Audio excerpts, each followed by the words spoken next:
Hey, what's up guys? Today, I'll show you a supernatural horror film, Don't Knock Twice. Spoilers ahead, watch out and take care. Jess meets with her estranged daughter Chloe, who she hasn't seen in 9 years, to ask her if she wants to come live with her. Feeling hurt and abandoned after living without her mother for most of her life, Chloe strongly denies Jess' invitation. She tells her mother to stay away and just leave her alone. Sometime after, Jess is shown working in her studio. She is a sculptor and is working on a sculpture of a mother and her baby. Her husband enters her studio and tells her that they have to leave for something soon and that she has to get ready quickly. Jess dismisses her model and they talk for a while.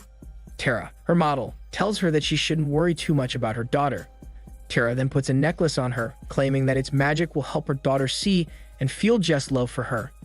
Chloe meets her friend Danny to hang out. The two sit on a bench while Jess draws on Danny's cast.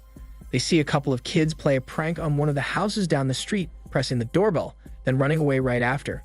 Danny is reminded of how they used to do the same when they were younger and asks Chloe to follow him somewhere. They arrive at an old abandoned house that is rumored to be haunted. The stories say that because the owner of the house died, the demon inside the house was trapped and hungry, waiting to prey on anyone who would dare knock twice on the door. Chloe gets upset at Danny because she hates the house, saying that the house is the reason for her old friend's disappearance. Despite Chloe's fears, they both go on to knock twice at the door, but there is no reaction. As they walk away, Chloe looks at the window and sees an outline of a face, but when she looks closer, the outline is gone. She then looks around but doesn't find Danny.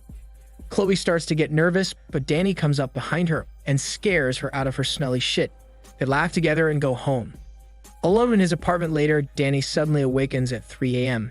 He starts seeing shadows outside his windows and on his mirrors. He walks to his door and looks out the peephole. The lights in the corridor start to go out one after the other. After a few moments, the lights turn back on and a menacing figure is standing alone in the corridor. Suddenly, an eye appears and Danny is startled. In a panic, Danny walks away and locks his doors. He tries to turn on the lights, but they won't open. He looks around and sees a horrific figure standing in the corner of the room. Finally, he manages to turn on a lamp, and immediately the figure disappears. Chloe video calls him, but immediately hears someone knocking on the door.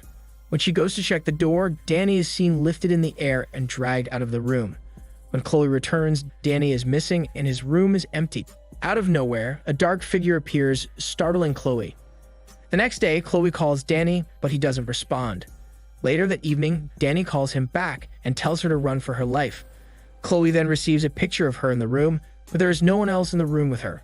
Suddenly, the fountain turns on and begins to spew blood. The lights turn off, and the monster begins to emerge from the sink. Chloe rushes to leave the room, but the door is locked. She bangs on the door and starts shouting for help. After a few moments, someone opens the door for her, and she is able to walk away. Scared and alone, Chloe takes up her mother's offer to come live with them. During dinner, Chloe finds a human tooth in her soup.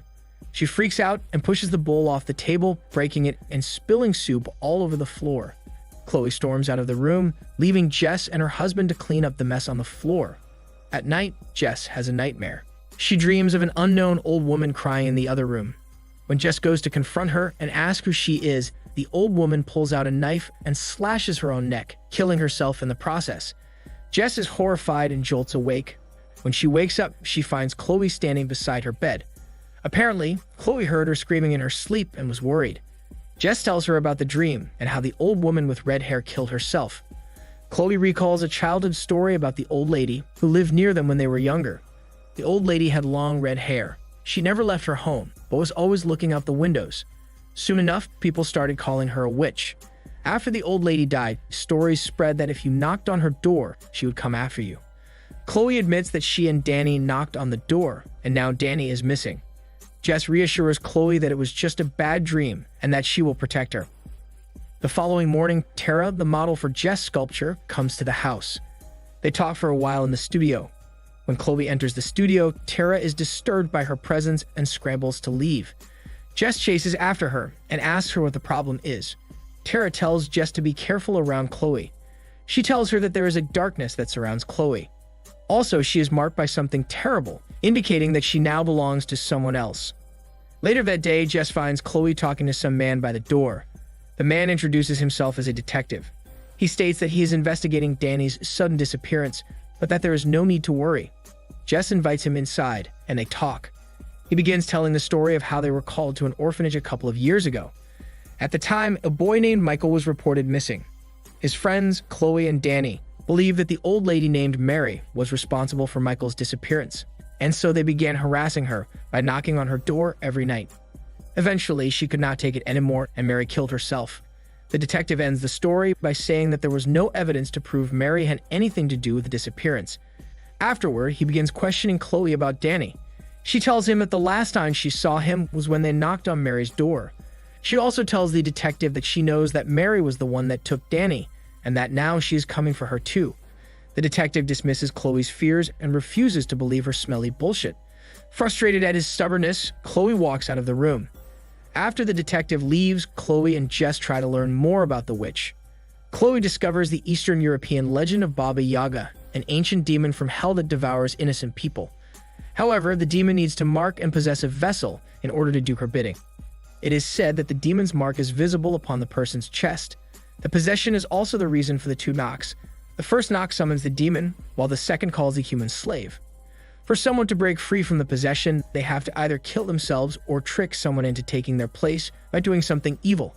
Just as Jess tells Chloe that she thinks these ideas are pretty ridiculous, Chloe sees the demon in the mirror where Jess' reflection should be and runs away. The next day, Chloe is helping move boxes into the studio. Everything is fine until Jess enters the studio and finds the place trashed. Shelves and materials are on the floor, and her sculptures are destroyed. She finds the words "She's mine" written in blood red on the floor. Jess suddenly loses her temper and blames Chloe, causing her to storm out of the studio. Fortunately, the two make up later at night before Chloe is able to run away from the house.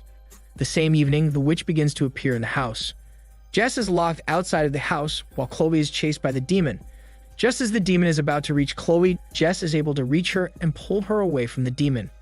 They manage to escape the house together and stay with each other through the night. The next morning, the two are about to leave the house when an unseen force lifts Chloe and throws her against the wall.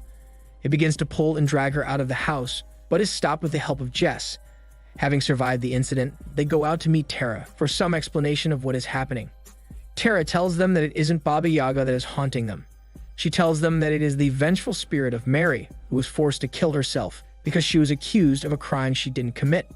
Because Chloe and her friends spread lies and rumors, accusing her of Michael's disappearance, Mary's ghost wanted revenge. Bothered by her own guilt, Chloe suddenly runs away. Tara adds that in order to stop the haunting, they would have to clear Mary's name and prove her innocence. Jess then calls the detective to ask him if there were other people suspected of having kidnapped Michael. The detective says there were none and that it's highly likely that Michael had just run away by himself and never returned. When Jess returns home, she enters her studio and finds a box with a bunch of files and a flash drive inside.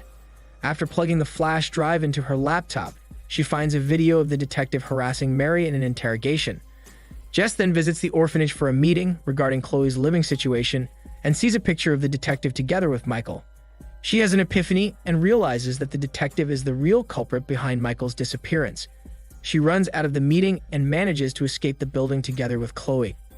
Outside the building, the ground below Chloe's feet opens up and swallows her, teleporting her into another dimension. Jess tries to chase after her, but cannot find her anywhere. Jess rushes over to Mary's abandoned house to try and find Chloe there. She breaks into the house and injures her foot on a nail on the floor. Unable to move, she is caught by police and is brought to the police station. However, just before she is brought to the station, she manages to knock on the door twice. In the police station, she is questioned by the detective on Chloe's whereabouts. Jess responds by telling him that Mary took her.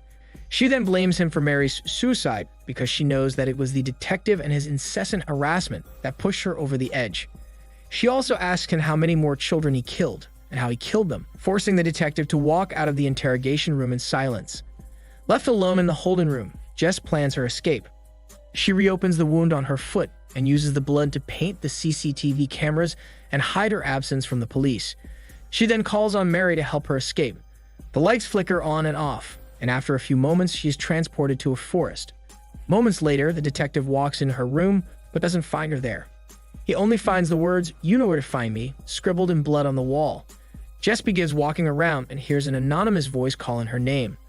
Following the voice, she arrives at a cave where she finds Chloe locked in a cage. However, before Chloe is rescued by her mother, she sees Michael in front of her. They exchange looks for a moment until Michael is pulled away by the demon and killed on the spot. Jess spots Chloe and immediately works on getting her out of the cage. She succeeds and Chloe escapes the cage, but not before being seen by the demon. They run away in a panic and are chased by the demon. Meanwhile, the detective arrives at Mary's house. He opens the door and finds an entrance to the demon's cave. While he is looking around the cave, Jess and Chloe are able to spot the open door and begin running towards it. The door begins to close but is held open by Chloe, allowing both her and Jess to escape the cave. Unlike the girls, the detective is not so lucky. He is caught by the demon and is dragged back into the depths of the cave. He tries to cling onto the door to save himself but loses his grip and is pulled away from the cave's exit. The door shuts and the detective is gone forever.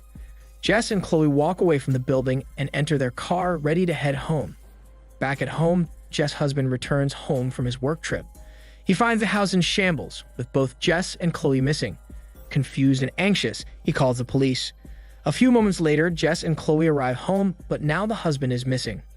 At the same time, Tara walks out of the house covered in blood. She opens her car trunk, where the dead husband is shown covered in blood. Tara removes her blood-covered plastic coat and reveals the demon's mark on her chest, which is a sign that she is possessed by Baba Yaga. Back inside the house, Jess and Chloe talk about the detective. Jess tells Chloe that he deserved to die because he was the real culprit behind Michael's death. However, Chloe defends him and says that Mary was the one that fed Michael to the demon. Chloe reminds her that Mary killed herself to break the demon's possession and be free. After her initial confusion, Jess realizes that Tara lied and tricked her into believing that the detective was the one who killed Michael. Suddenly, the necklace Tara gave her begins to heat up rapidly. The pendant burns her chest, and when she goes to check the damage, she sees the demon's mark branded on her chest. Like Tara, who also has the mark, Jess is now the demon's slave, ready to be possessed and do its evil bidding. The lights abruptly turn off, and all is dark, except for a faint light with the color of blood. In the darkness, Baba Yaga's outline is seen, watching menacingly from the shadows. This is Daniel CC Movie Channel. Stay safe and enjoy your day.